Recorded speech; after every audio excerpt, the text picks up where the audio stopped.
Hi everybody, my name is Miss Love and I will be representing the prosecution for the Chris Watts mock murder trial. Okay, here we go. Good morning, ladies and gentlemen. My name is Miss Love. It is my pleasure to represent Weld County, the state of Colorado, on this matter. The matter before us today is the murders of 4 innocent people, a mother, 2 daughters, and an unborn child. The purpose of the justice system is to punish criminals, to administer justice, and to relieve the victims of the need to take justice into their own hands. Today we need to do all 3. 4 innocent people were killed on the night of August 13th, 2018. We don't know exactly where, when, or how the separate murders happened. But what happens next tells us everything we need to do our job.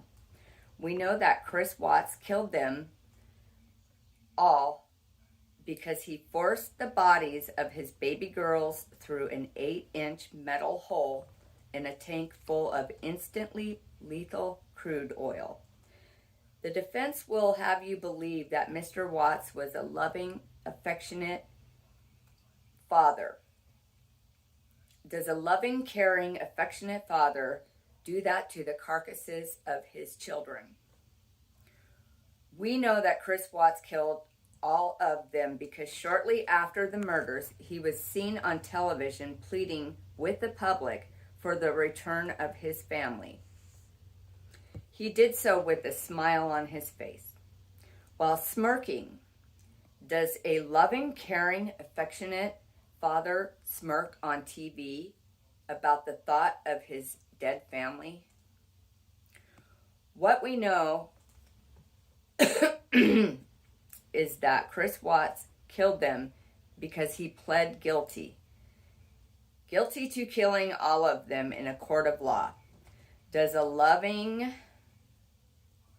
caring, affectionate father say, "Yes, I murdered my pregnant wife in cold blood. Yes, I murdered my 2 baby girls in cold blood"?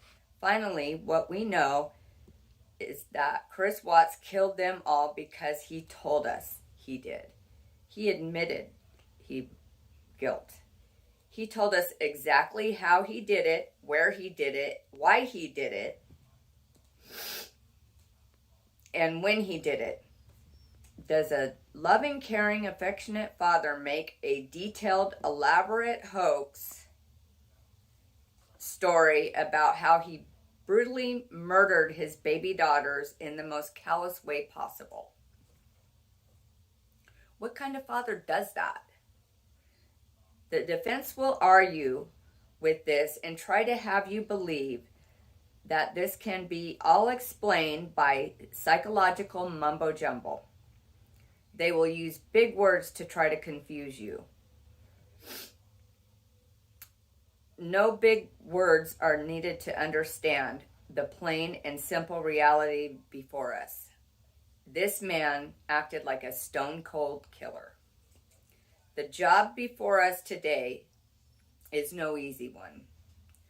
We need to prove beyond a reasonable doubt that the man intentionally murdered his entire family. The burden of proof is on us, and we welcome it.